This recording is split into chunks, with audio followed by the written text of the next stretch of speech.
Hey there everybody. So from today we are starting a नया chapter, एकदम गर्मा गर्म fresh chapter, which is application How it is, Madam? of derivatives. अभी हमने काफी दिन तक derivatives देखे हैं कि भाई कैसे निकालते हैं, क्या करते हैं. अब फाइनली हम उनको अप्लाई करेंगे क्योंकि after all the world is about applications. Cool. So सबसे पहले अक्षत जी, आपका जो सिलेबस है उसमें से काफी चीजें मतलब कट हो गई हैं, तो what ever you left with I am teaching only that. कुछ बाद में होगा तो हम देख लेंगे. और तुम्हारे पास क्या क्या आएगा मेनली? एक तुम्हारे पास आएंगे increasing decreasing functions, second will be your tangents and normals, and third would be your maxima and minimum. तो ये तुम्हारे पास हैं. और वैसे 5-6 हुआ करते थे पहले बड़े बड़े टॉपिक्स, पर अब उनको काट के सिर्फ 3 ही कर दिया है. So today we will be starting with our very first topic, जिसे हम क्या बोलते हैं? AOD, increasing and decreasing functions, right? तो तुम्हें अच्छा लगेगा ये, और ये इजी भी है, इसमें ज्यादा कुछ है नहीं, इजी पीजी है एकदम.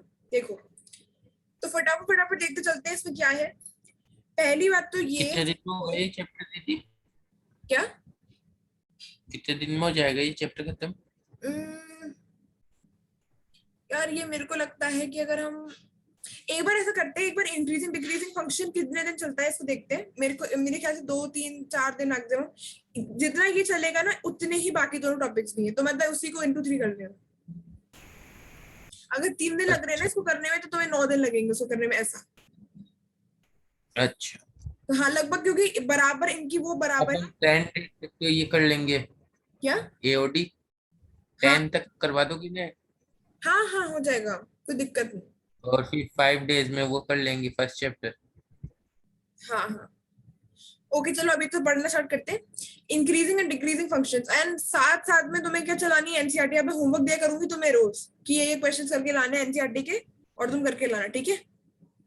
ओके दीदी. तो देखो तुम अगर उधर से पढ़ के ढंग से आओगे ना तो तुम्हें फटाफट हो जाएगा इधर कोर्स. पर अगर मुझे बार बार समझाना ही पड़ी एक ही बात, जैसे मैंने कोई चीज बता दी, तुमने बाई चांस रिवाइज नहीं की, तो डेफिनेटली तुम भूलोगे, और तुम भूलोगे तो फिर तुम बता नहीं पाओगे, तो फिर इस चक्कर में अपना टाइम वेस्ट होगा. तो कोशिश करना कि अभी जो अपन चैप्टर्स रिसेंटली पढ़ रहे हैं, जो भी पढ़ रहे हैं, इनको बिल्कुल करते हुए चलो.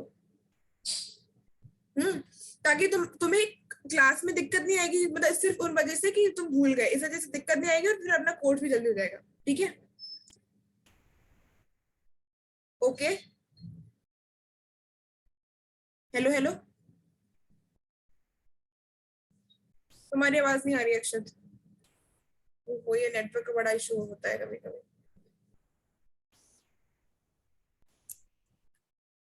अब मैंने रिकॉर्डिंग स्टार्ट कर दी है, अब देखो ध्यान से. सबसे पहले तो increasing decreasing function में the first topic that you have is strictly increasing function. Strictly decreasing function. increasing function है इसके बाद का टॉपिक. अच्छा अब देखो strictly increasing function क्या होता है. वो ये होता है a function, और फंक्शन को हम कैसे लिखेंगे इस वाले केस में? इसमें लिखेंगे f(x) is said to be strictly increasing function. ये पूरा लिख लेना यहाँ पे. on the interval, ये कौन सा इंटरवल है? ओपन या क्लोज? क्लोज. गलत. ओपन. ओपन है. ओपन क्यों है? क्योंकि ए और बी इंक्लूडेड नहीं है. छोटा ब्रैकेट. हाँ. तो इसका अब देखो, ये मैं इधर लिख रही हूँ. कब इसको बोलेंगे स्ट्रिक्टली इंक्रीजिंग फंक्शन? किसी भी फंक्शन को कब बोलते हैं? एक इंटरवल में बोलते हैं. और कब बोलते हैं? इफ क्या कंडीशन हो हमारे पास? ये x1 is smaller than x2 for all x1 and x2 belonging to a, b. तो स्ट्रिक्टली इंक्रीजिंग फंक्शन क्या होता है? किसी भी फंक्शन को हम स्ट्रिक्टली इंक्रीजिंग तब बोलेंगे किसी इंटरवल ए बी में, ओपन इंटरवल ए बी में, जब x1, मतलब इसका ये मतलब है, इसको कैसे बोल सकते हैं? x1 is less than x2 implies that f of x1 is less than f of x2, मतलब कि अगर तुम्हारे पास ये है, मतलब ये कंडीशन हो रही है x2 बड़ा होना चाहिए। x2 बड़ा है तो तुम्हारे पास fx2 भी बड़ा होना चाहिए। अगर तुम्हारे पास fx2 बड़ा है तो तुम्हारे पास x2 भी बड़ा होना चाहिए। मतलब if x1 is less than x2, it should mean that fx1 is also less than fx2 for all x1 and x2 belongs to this particular interval। ये कंडीशन है हमारे पास। मतलब ये थियोरेटिकली समझ में आया क्या कंडीशन है? यस दीदी। अब इसको ग्राफिकली देखते हैं क्या बोलना चाह रहा है। देखो कुछ भी नहीं, सिंपल सा एक ग्राफ से समझ लो कि भाई मेरे पास ये है, तुम बताइए कौन सी एक्स है, ये एक्स है, ये वाई है। अब एक बार चीज बना रही हूँ, यहाँ पे एक पॉइंट है x1 और यहाँ पे एक पॉइंट है x2। अब बताओ इन दोनों में से कि कौन सा पॉइंट बड़ा है, मतलब x1 बड़ा है x2 बड़ा है? x2 पॉजिटिव है, बिल्कुल सही। अब ना मैं एक फंक्शन बना रही हूँ जो कि तुम्हारा कुछ ऐसा है। ये मैंने एक फंक्शन को ग्राफिकली प्लॉट किया है। इसकी कुछ चीज होगी, मतलब एफ एक्स समथिंग होगा ये, पर मैंने इसको ग्राफिकली प्लॉट कर दिया है। अब देखो ये जहां पे मिल रहा है ना, ये x1 जो पॉइंट है, ये जहां पे मिल रहा है वो है ये वाला है। यस दीदी। और fx1 मतलब तुम्हारे पास y एक्सिस पे होगा, तो इस ये वाला तो पॉइंट ऐसे भी लेंगे ऊपर से भी fx1। हाँ हाँ देखो तो सही। और x2 जो है अगर तुम लो, तुम्हारे पास कौन सा पॉइंट है y एक्सिस पर जहां पे ये दोनों इंटरसेक्ट कर रहे हैं, ये तुम्हारे पास हो जाएगा fx2।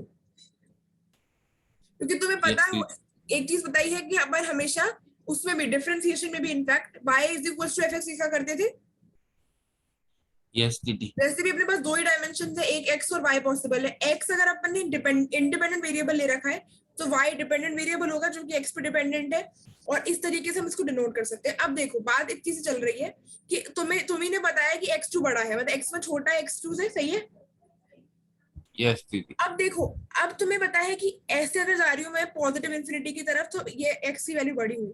उसी तरीके से क्या मैं अगर पॉजिटिव इन्फिनिटी की तरफ y एक्सिस पे ऊपर ऊपर ऊपर जाऊंगी तो क्या मेरी वैल्यू बड़ी होती जाएगी? होती जाएगी। हो ही जाएगी।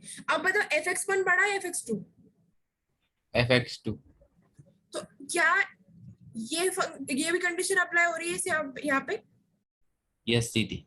तो इसका मतलब ये निकल रहा है कि अगर ऐसा है, क्योंकि हमने पहले तो x प्लॉट किया होगा, क्योंकि x इंडिपेंडेंट वेरिएबल है। इंडिपेंडेंट मतलब ये किसी पे डिपेंड नहीं कर रहा, जबकि तुम y को लिख रहे हो फंक्शन ऑफ x। तो जो भी x होगा ना, अगर x को भी चेंज करो तो मान लो तुम ये है तुम्हारा ऐसा कुछ फंक्शन है एक्स स्क्वायर, x तो इंडिपेंडेंट, x को कोई फर्क नहीं पड़ता, x को कुछ भी रख दो, पर y जो है x के बदलते ही y बदलेगा। तो y क्या है? Dependent variable. ये पढ़ा होगा तुमने कहीं पे। मतलब बेसिकली इतनी सी बात है कि x2 is greater than x1, तो हमारा fx2 भी बड़ा है fx1 से। और अगर ऐसा है तो ये जो फंक्शन मैंने बनाया है ना यहाँ पे, ये वाला, ये क्या है? Strictly increasing function. इतनी बात समझ में आई? यस दीदी। ये बात तुम्हारी हो गई पहली। अब इस पे क्वेश्चन फटाफट देखते हैं, तुम्हें आप और क्लियर हो जाएगा। अब मैंने थियोरेटिकली देख लिया, ग्राफिकली देख लिया, अब मैं दिखाती हूँ तुम्हें एक क्वेश्चन करके। हमें प्रूव करना है prove that the function fx जो कि है तुम्हारे पास 2x minus 3 is strictly increasing. Increasing और स्ट्रिक्टली इंक्रीजिंग में डिफरेंस होता है। स्ट्रिक्टली इंक्रीजिंग मतलब वो हमेशा इंक्रीज ही होगा, जबकि इंक्रीजिंग में तुम्हारे पास कभी कभी, चलो मैं वो बाद में बताऊंगी। ओके देखो, prove that the function this particular one is strictly increasing. अब कैसे प्रूव करूं? तुम्हें एक चीज समझ में आ गई होगी अभी तक, डिफरेंशिएशन करके। डिफरेंशिएशन नहीं करेंगे अभी इस वाले में नहीं करेंगे। देखो अगर हमें ये प्रूव करना है तो तुम्हें एक चीज पता होनी चाहिए। अभी अभी हम देख के आए कि स्ट्रिक्टली इंक्रीजिंग फंक्शन की क्या वो होती है डेफिनेशन टाइप की। तो मतलब तुम्हारे पास यही होती है ना,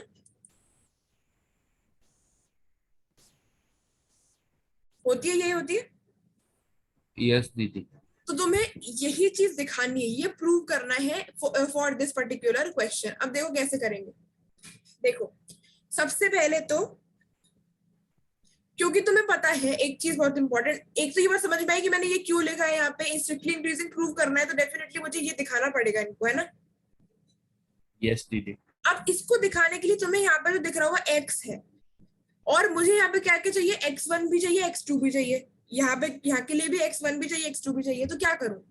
एक काम करती हूँ, ये तो फंक्शन दे रखा है इन्होंने, तो मैं सपोज मतलब अज्यूम कर लेती हूँ कि x1 और x2 दो पॉइंट्स हैं जो कि रियल है, रियल मतलब रियल नंबर्स हैं, सच दैट मतलब मैंने क्या करा है ना, ये तो फंक्शन गिवन है मुझे, मतलब तुम ये मान लो कि तुम्हारा फंक्शन गिवन है और मैंने x1 और x2 कुछ मान लिया, मतलब तुम मान लो कि मैंने 1 और 2 ले लिए अपने मन से, ये तो 1 और 2 अपने मन से दिए है ना, इनको मैंने कोई नंबर नहीं ले लिया, मैंने x1 और x2 की तरह ले लिया क्योंकि मुझे कुछ चीज प्रूव करनी थी, उसमें x1 और x2 की जरूरत पड़ेगी, तो मैंने x1 x2 को अज्यूम कर लिया है such that x1 is less than x2, मतलब मैंने ऐसे ही ले लिया है इसको।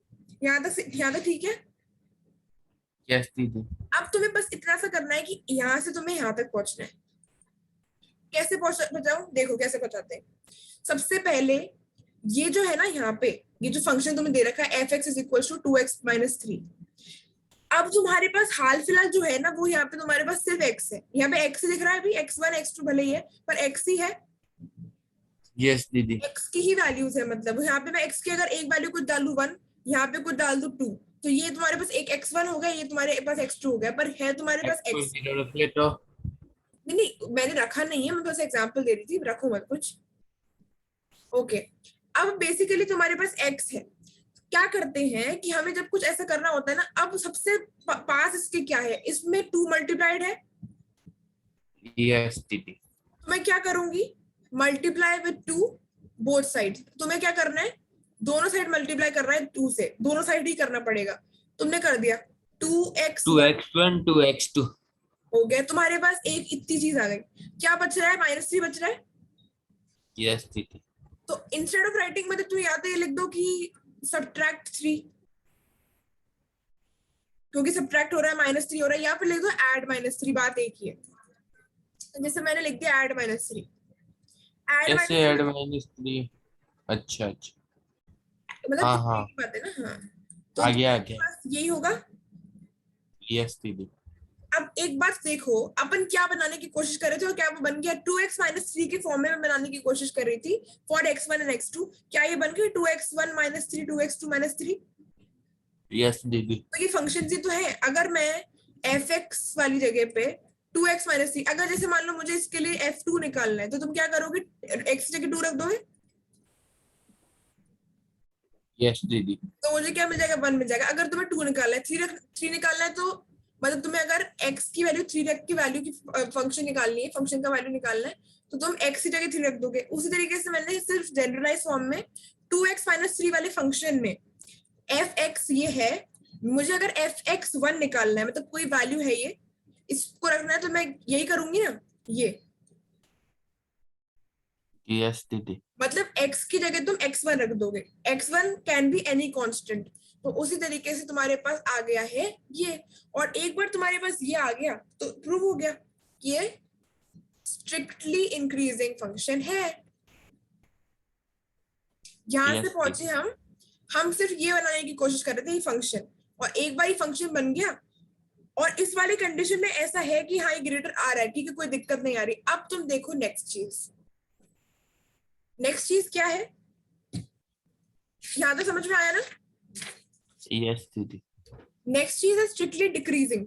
अब मैं पूरे नहीं लिख रही हूँ, मैं सिर्फ उसकी कंडीशन लिख रही हूँ, पूरा तुम ऐसा करना उसमें से बस, तुम्हें बस लैंग्वेज लिखनी है इसकी, है ना? इसका उल्टा ही होगा बस। हाँ हाँ, इसका उल्टा उसका क्या हो जाएगा इसमें, a function f(x) is said to be strictly decreasing on interval, वो क्लोज इंटरवल वाला, if f × x। एक minute, x1 is less than x2, ये कंडीशन तो सेम ही चल रही है, x1 छोटा है x2 से, पर है x1 is bigger than x2 नहीं वाले में होगा? ये हो गया, x ये वाली कंडीशन दोनों में सेम रहेगी, x1 will be smaller than x2 in both of them, पर उसी कंडीशन को फॉलो करते हुए अगर तुम्हारे पास fx1 छोटा आ रहा है तो हमारा पिछले वाला केस हो गया, बड़ा आ रहा है तो तुम्हारे पास क्या हो गया, हो जाएगा ये स्ट्रिक्टली डिक्रीजिंग फंक्शन। ओके। जैसे इसका ग्राफिकली एग्जांपल तुम्हारे पास इस तरीके से हो सकता है, तुम ग्राफ बनाओ अगर, और एक फंक्शन तुम ऐसे देखो, एक सेकंड में इसको सीधा बना लेती हूँ। एक फंक्शन ऐसा देखो, यहाँ मैंने x1 ले लिया और यहाँ x2 ले लिया, कौन बड़ा, x1 x2? यहाँ x2। ठीक है, अब मैं एक तुम्हारे पास बना रही हूँ, ये ऐसा कुछ फंक्शन है ऐसा। अब बताओ यहाँ से ये जो यहाँ जिस पॉइंट पर ये एफ एक्स को टच कर रहा है, मतलब वाई एक्सिस को टच कर रहा है, वो तुम्हारा पॉइंट हो गया एफ एक्स टू, क्योंकि ये x2 वाला है। ठीक है, यस दीदी। x1 के लिए कौन सा पॉइंट हो जाएगा, यहाँ से ही टच कर रहा है इस पर्टिकुलर पॉइंट पे, ये ऊपर वाला ऊपर वाला। अब बताओ कौन बड़ा, fx1 या fx2? fx1। है ना, तो fx बड़ा हो गया, मतलब अब तुम्हें लिखना ऐसे पड़ेगा, ये सही लिखा है। यस दीदी। तो इस तरीके से हो सकता है कभी कभी। अब इस वाले क्वेश्चन में बिल्कुल हम कह सकते हैं ना कि हाँ ये तो वैसा ही है, तुम्हारे पे x1 छोटा ही है, x2 बड़ा ही है, पर यहाँ पे उल्टा क्या हो गया कि हमारी वैल्यू जो इनिशियली थी वो ज्यादा थी और बाद में कम हो गई। अब देखो इसी क्वेश्चन को अगर तुम वापस प्रूव दैट करने की कोशिश करो, एक फंक्शन तुम्हें दे रखा है -3x+7, इसको तुम्हें प्रूव करना है कि ये स्ट्रिक्टली डिक्रीजिंग फंक्शन है। कैसे करोगे, अगेन उसी तरीके से बिल्कुल सेम, x1 और x2 को ले लो कि ये रियल नंबर्स हैं, सच दैट कंडीशन तो वही रहेगी ना इसमें, x1 is less than x2। Yes. अब क्या करोगे, पहली बात तो हाँ, अब इसमें क्या करोगे, तुम्हें क्या लाना है, याद रखना तुम्हें फंक्शन बनाना है। फंक्शन बनाना है मतलब तुम्हारे पास ये फंक्शन है, अभी तुम्हारे पास x है, अब क्या करूं, मल्टीप्लाई विद -3 कर दूं, यस दीदी। क्योंकि ऑलरेडी मल्टीप्लाई विद -3 हो रहा है। पहले ऐड मत कर देना, क्योंकि अगर तुमने ऐड कर दिया ना इसमें 7 और बाद में सोचा कि अब बाद में मल्टीप्लाई कर दूंगा, तो तुम्हारे पास ये -3x तो ठीक है, पर यहाँ -20 बना जाएगा, जबकि ये है नहीं। तो पहले कौन सा होगा, बॉड मास, याद है बॉड मास? क्या? बॉड मास, नहीं आता। बॉड मास मतलब ब्रैकेट ऑफ, जैसे मतलब सबसे पहले हम क्या करते हैं, डिवीजन करा करते हैं। डिवीजन का तो खैर प्रश्न नहीं है इसमें, मतलब मल्टीप्लिकेशन और एडिशन में से याद रखना कि पहले मल्टीप्लिकेशन करते फिर एडिशन करते, मतलब पहले मल्टीप्लिकेशन के लिए करेंगे, मतलब मल्टीप्लाई विद -3, उसके बाद एडिशन करेंगे। बाई चांस भूल जाओ तो इसलिए बता दिया है। बॉड मास मतलब जब भी हमारे पास सारे ऑपरेशन अवेलेबल होते हैं ना किसी क्वेश्चन में, ऐसा कुछ होता है, a divide by b plus c into, तो बोर्ड मास, ये बीओडी का मतलब क्या हुआ? बॉड मास को यूज करते हैं ताकि वो हमें पता लगे कि हमें पहले क्या करना है। तो पहले हम डिवाइड करते हैं, प्रायोरिटी सबसे पहले डिवाइड को देते हैं, फिर मल्टीप्लाई, फिर ऐड और फिर सब्ट्रैक्ट। तो अब सबसे पहले तुम मल्टीप्लाई करोगे विद -3, करा मैंने। -3 के साथ मल्टीप्लाई करने से कहानी में क्या आएगा, एक ट्विस्ट। क्या ट्विस्ट आएगा कहानी में, जब तुम -3 के साथ मल्टीप्लाई करोगे ना, जैसे तुम मानो अगर मेरे पास x1 की वैल्यू 1 है और x2 की वैल्यू 2 है, अभी मैं ये बोल सकती हूँ कि 1 इज लेस देन 2, ठीक है, ये कंडीशन सही है। यस दीदी। मानो मैंने 2 से मल्टीप्लाई कर दिया, दोनों साइड मेरे को 2x चाहिए था, बाई चांस मैंने 2 से मल्टीप्लाई कर दिया, क्या आ जाएगा यहाँ पे अगर 1 into 2 कर दूंगी तो, मतलब मैंने किसी पॉजिटिव नंबर से कर दिया, बेसिकली पॉजिटिव से, तुम्हारे पास 2 इज लेस देन 4 आ रहा है, सही है। यस दीदी। वहीं अगर मैं इसे मल्टीप्लाई कर देती -2 से, तुम्हारे पास ये तो ठीक था, अगर मैं -2 से मल्टीप्लाई कर देती, मतलब किसी नेगेटिव नंबर से कर देती, तो तुम्हारे पास 1 into -2 is less than 2 into -2। अब देखो यहाँ आ रहा है -2 और यहाँ आ रहा है -4, अब कौन बड़ा है, अब कौन छोटा है? -2। -2 क्या है, बड़ा। बड़ा छोटा? बड़ा। बड़ा। तो ये गलत हो गया ना, ये साइन गलत हो गया ना, तो मुझे क्या करना पड़ेगा, कैसे लिखना पड़ेगा इसी को, अब मुझे लिखना पड़ेगा कि -4 इज लेस देन -2। तो सेम चीज अप्लाई होगी कि अगर हम अगर कभी नेगेटिव वैल्यू से अगर किसी भी उसको मल्टीप्लाई करते हैं तो साइन चेंज हो जाता है, क्योंकि डेफिनेटली तुम्हें पता है उल्टा हो गया वो, क्योंकि हमारे पास नेगेटिव में जब जाते हैं एक्सिस में, तो हमारे पास जो सबसे बड़ी वैल्यू होती है वो सबसे छोटी होती है पॉजिटिव वाली। तो देखो अब तुम क्या कर दोगे, बस साइन चेंज कर दो, यहाँ पे ये ऐसे था ना, लेस देन इधर आ रहा था, अब इधर कर दो, ग्रेटर देन कर दो, ठीक है, चलेगा, इतना सही है। यस दीदी। क्योंकि अभी अभी रीजन बताया मैंने तुम्हें। अब ये आ गया तुम्हारे पास, अब +7 कर दो, ऐड 7 कर दो, यस दीदी। ऐड +7 कर दिया, तुम्हारे पास ये आ गया, ये सही है। यस दीदी। क्या तुम्हारे पास फंक्शन बन गया? यस दीदी। और क्या मैं इसको फंक्शन की तरह ऐसे लिख सकती हूँ कि fx1 is greater than fx2?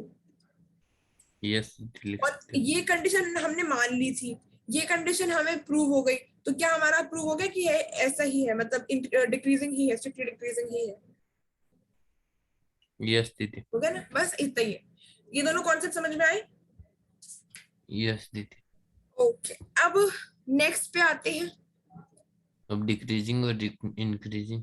नहीं नहीं, अभी बस वो आने वाला है, एक चीज और समझनी है।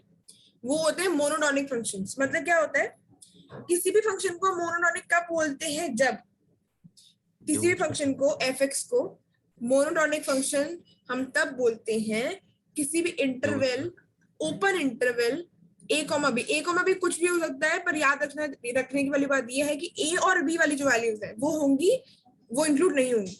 तो इस इंटरवल में ये फंक्शन मोनोटोनिक फंक्शन तब कहलाएगा जब if it is either increasing, मैंने इंक्रीजिंग को ऐसे लिख रही हूँ, एंड और डिक्रीजिंग, डिक्रीजिंग को ऐसे लिख रही हूँ, चलेगा?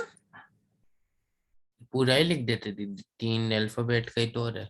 कोई बात नहीं, अभी तो लिख दिया, मैं आगे से लिख दूंगी। अब देखो, मोनोटोनिक मतलब, मोनो का मतलब क्या होता है, वन होता है ना, वन, मोनो मतलब वन। यस दीदी। तो सिंपल सी बात यह है कि अगर कोई फंक्शन या तो इंक्रीजिंग हो या फिर डिक्रीजिंग हो, दोनों नहीं होना चाहिए, या तो इंक्रीजिंग या फिर डिक्रीजिंग इस इंटरवल में, तो उसे क्या बोलेंगे, मोनोटोनिक। मोनोटोनिक बोलेंगे। और बहुत इंपॉर्टेंट चीज है, इसको ध्यान से समझना जरूरी है, आएगा नहीं पेपर में, पर फिर भी एक बार सुन लो। हमारे पास कुछ होती हैं नेसेसरी कंडीशंस, और मतलब ये देखो, मेरे को पता नहीं कि इस बार किस तरीके से आ सकते हैं, पर एक बार तुम्हें देखना जरूरी है। एक हमारे पास होती है नेसेसरी कंडीशंस और एक होती है सफिशिएंट कंडीशंस फॉर मोनोटोनिसिटी। ये मोनोटोनिक होने के लिए इसको हम बोल रहे हैं मोनोटोनिसिटी। टोनिसिटी। देखो फटाफट से, या तो एक काम करती हूँ मैं, चलो मैं लिखवाई देती हूँ, क्योंकि ये वाली चीज आगे तुम्हारे क्वेश्चंस में यूज हो रही है, इस वजह से आएगी है। पहले तो देखो नेसेस आएगा, सर ने कराया है। हाँ ओके, कूल। बताए तो ही। ओके ओके, बस तो तुम भी देख लो एक बार।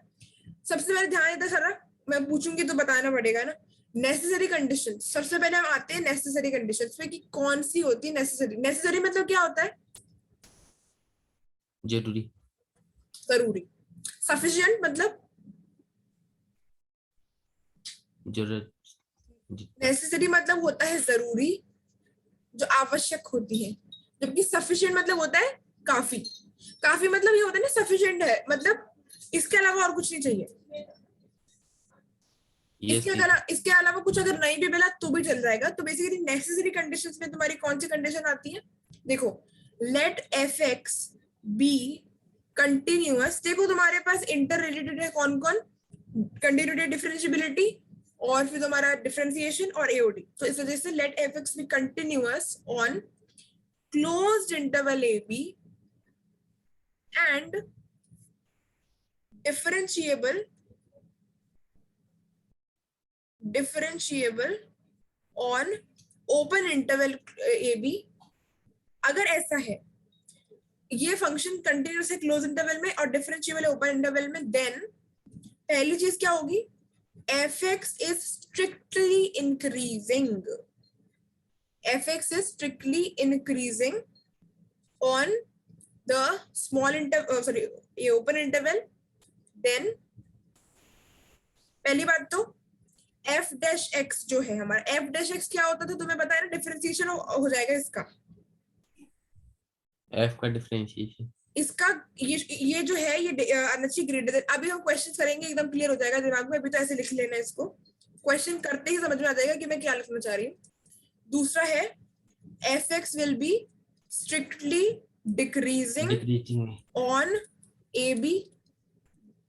देन क्या होगा, जो हमारा एफ डैश एक्स है वो स्मॉल होगा 0 से, for all x belongs to a comma b. तो अभी इसको लिख लो, अभी कोई समझाने वाली बात नहीं है, तुम्हें क्वेश्चन करते समझ में आ जाएगी कि मैं क्या बोलना चाह रही हूँ। नेसेसरी कंडीशन तो ये थी, और सफिशिएंट कंडीशंस क्या है, कंडीशन है मतलब ये कि ऐसा अगर होगा तो ऐसा होना चाहिए, ऐसा। सफिशिएंट कंडीशन क्या है कि let f x be differentiable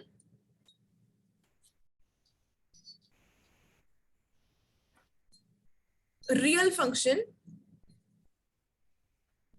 defined on an open interval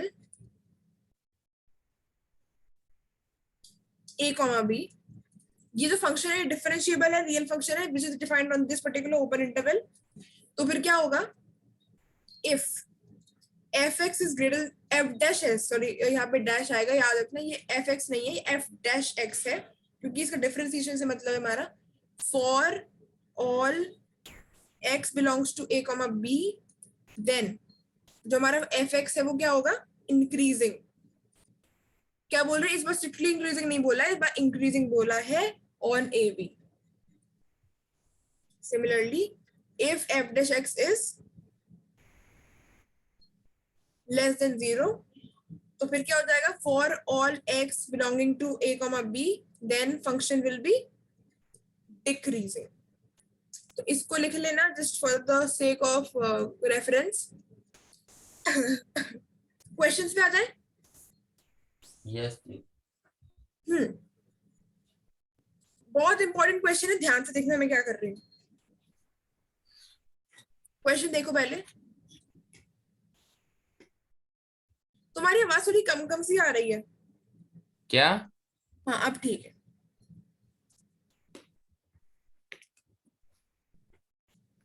question पढ़ो तो साथ 19 साथ में। ये आपने क्या लिखा है? Find the intervals in which the function. अच्छा ये वी लिखे हो क्या आप? हाँ, S S R G. Intervals in which the function, एक बार Find the intervals in which the function f(x) is equals to 2x cube minus 9x square plus 12x plus 15. First, increasing function, increasing to decreasing, क्या बोला है question में, क्या पूछना चाह रहे हैं मुझसे? increasing to decreasing. टू नहीं, इंक्रीजिंग डिक्रीजिंग, पहला ये है, दूसरा ये तो है। 2 है वहां पर देखो। अरे ये पहली चीज ये करनी है और दूसरी चीज ये। हाँ हाँ वो आ गई, मैं समझ में ली थी। अच्छा ओके, अब देखो। मैंने 1 increasing to decreasing ऐसे बोला। ओके ओके, फाइंड द, अब देखो बहुत ही इतना इजी क्वेश्चन है, तुम्हें इतना अच्छा लगेगा, देखो। इतना इजी है तो दिख ही रहा है। ये तुम्हारे पास fx है, ठीक है। देखो ऊपर ही तुम देख सकते हो कि तुम्हारे पास है ना, हमेशा तुम्हें f डैश x की बात हो रही है यहाँ पे, तो क्या करना है, fx को लिखो। fx बोलो एक बार। f(x) is equals to 2x cube minus 9x square plus 12x plus 15. इसे कर दो Differentiation. With respect to x, f dash x निकाल लूंगी ऐसे करके, Yes, क्या हो दीदी। जाएगा, 6x 2x स्क्वायर square तो 6x minus square 18x minus 9x 18x plus 12, plus 12 ये plus 0. 0, बिल्कुल तुम्हारे पास ये आ गया, सही है। Yes, दीदी। मुझे क्या करना है, इसको सिंपलेस्ट करना है, सिंपलेस्ट फॉर्म में करना है, क्योंकि मुझे चाहिए फैक्टर, मतलब बिल्कुल कुछ मतलब उसके बाद रह ही नहीं जाए। तो देखो, क्या तुम यहाँ से 6 निकाल सकते हो कॉमन, तुम्हें दिख ही रहा होगा, 6 भी है, 18 भी है, 12 भी है, तो मैंने 6 कॉमन निकाल लिया, तुम्हारे पास X आ गया x square. Minus 3x plus 2, सही है। Yes, दीदी। फैक्टर्स कर दो, फैक्टर्स करने में ध्यान रखा करो। यहाँ पे क्या आ जाएगा तुम्हारे पास, एक फैक्टर तो आएगा, 2 के ऐसे फैक्टर जिन्हें प्लस करने पर 3 आए, माइनस 2x माइनस x, सही है। Yes, दीदी।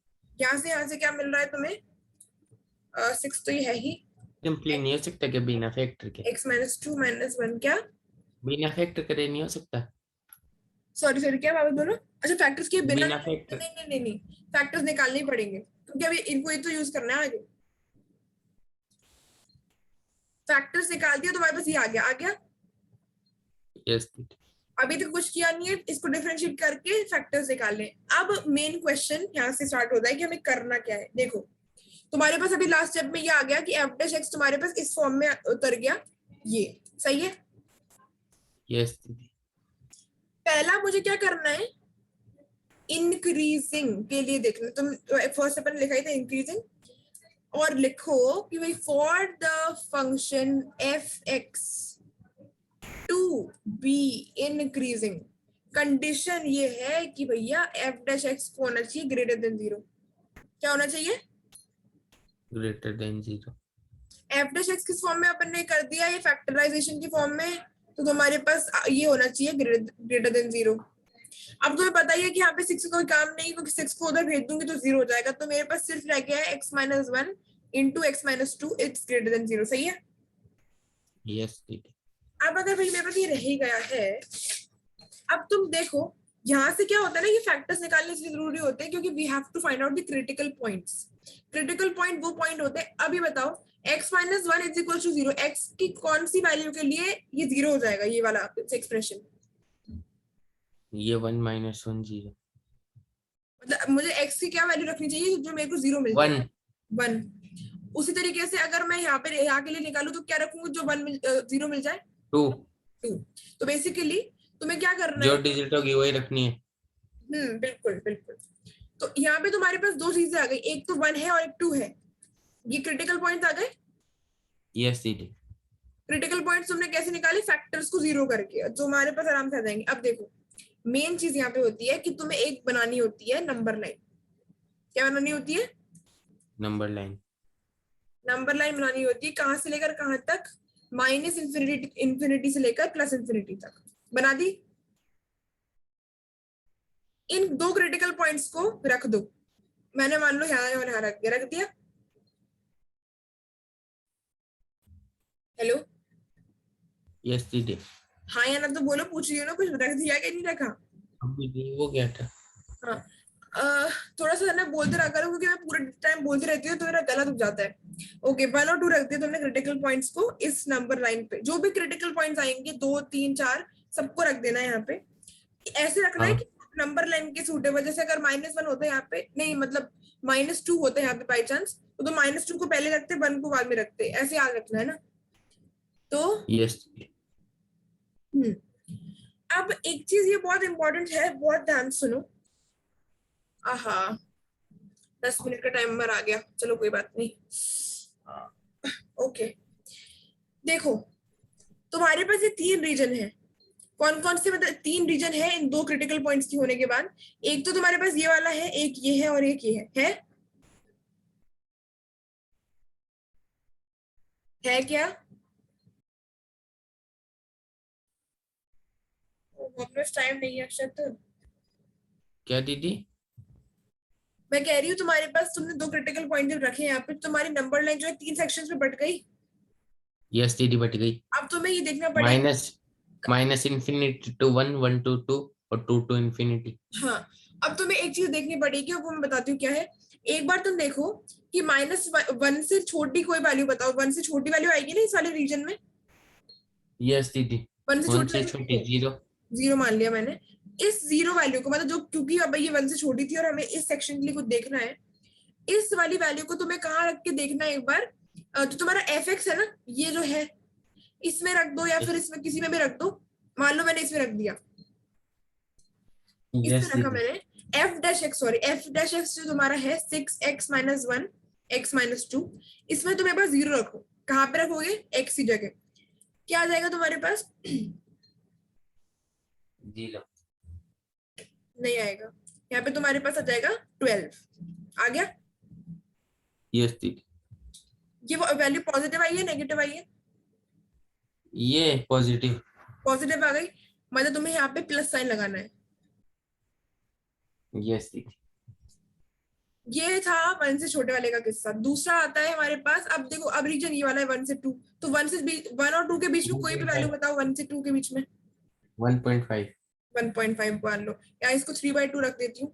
तो उधर रखो 6 3/2 -1 और 3/2 -2।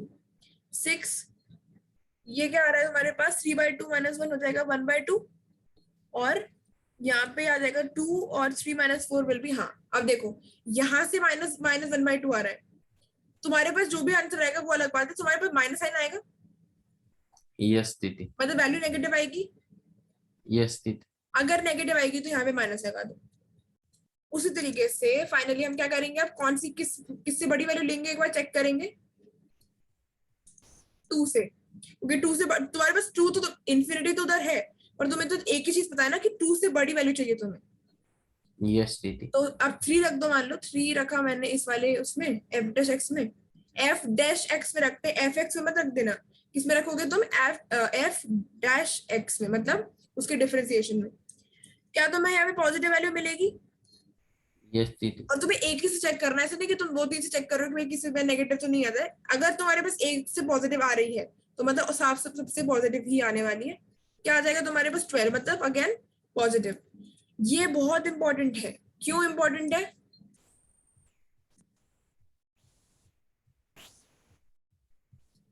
ये जो प्लस और ये माइनस आया है ना, यही फाइनली हमारा आंसर बताएगा कि, ध्यान से देखो, f x is increasing on the intervals, open intervals minus infinity to 1 union 2 to infinity. तुम देख सकते हो कि इंक्रीजिंग के लिए जो मेरा एफ डैश एक्स है वो ग्रेटर देन 0 होना चाहिए। मैंने अभी कंडीशन बताई थी यहाँ पे।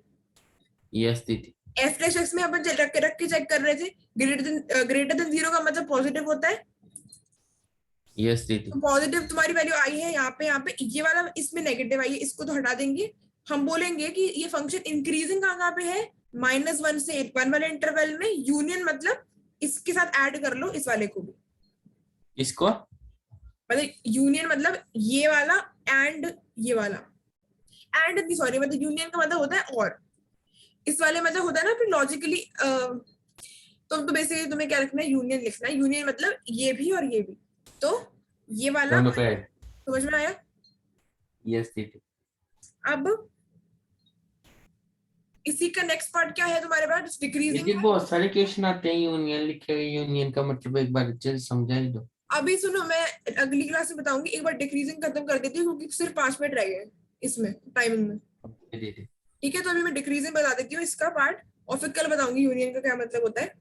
तो अभी हाल फिलहाल तो ये मतलब है कि अगर तुम्हारे पास 2 आ रहे हैं ना इंटरवल अलग अलग है जो भी, तो तुम्हें लिखना है यूनियन। अब देखो, for the function to be decreasing होने के लिए क्या कंडीशन है हमारे पास? एफ डैश एक्स की वैल्यू छोटी होनी चाहिए 0 से। तो अगेन ये जो तुम्हारे पास था फैक्टराइजेशन की फॉर्म में, again you can write it like only this, देख सकते हैं? यस दीदी। फिर से बनाओ, इफ क्रिटिकल पॉइंट तो वही रहेंगे 1 और 2, और ये माइनस इंफिनिटी इंफिनिटी। अब देखो इस वाले क्वेश्चन में कुछ बदलाव नहीं हुआ है, क्योंकि अगर हम अभी भी वही रखेंगे, इससे छोटी वैल्यू, इससे बीच वाली वैल्यू, इससे बड़ी वैल्यू, तो तुम्हें वैसे ही पता चल रहा है कि यहाँ पे माइनस ही था, पिछली बार भी यही माइनस था, प्लस था। तो वापस जाके देखो कि वही आएगा क्योंकि फंक्शन वही है। तो पर इसमें छोटी वैल्यू मिलनी चाहिए हमें। छोटी कहाँ मिलेगी? 1 से 2 में मिलेगी। यस दीदी। छोटी मतलब नेगेटिव वैल्यू इस वाले में मिलेगी। तो नेगेटिव वैल्यू फाइंड आउट मतलब अगर यहाँ मिल रही है तो F x is decreasing on, कौन से इंटरवल में डिक्रीज हो रहा है? 1,2, जहां पे 1 और 2 इंक्लूडेड नहीं है। याद रखना ये ओपन इंटरवल आता है हमेशा। ओके दीदी। तो ये तुम्हारे पास इंक्रीजिंग भी हो गया है, डिक्रीजिंग भी हो गया है, और एक फाइनली एक टेबल बनती है लास्ट में। अब वो तुम्हारी अभी एग्जाम्स में कितनी सिग्निफिकेंट है आई डोंट नो, पर फिर भी देख लो just for the sake of knowing कि एक टेबल बनाते हैं, एक नेचर होता है, एक इंटरवल्स होते हैं। नेचर में कौन कौन से? एक तो इंक्रीजिंग नेचर है, एक डिक्रीजिंग नेचर है।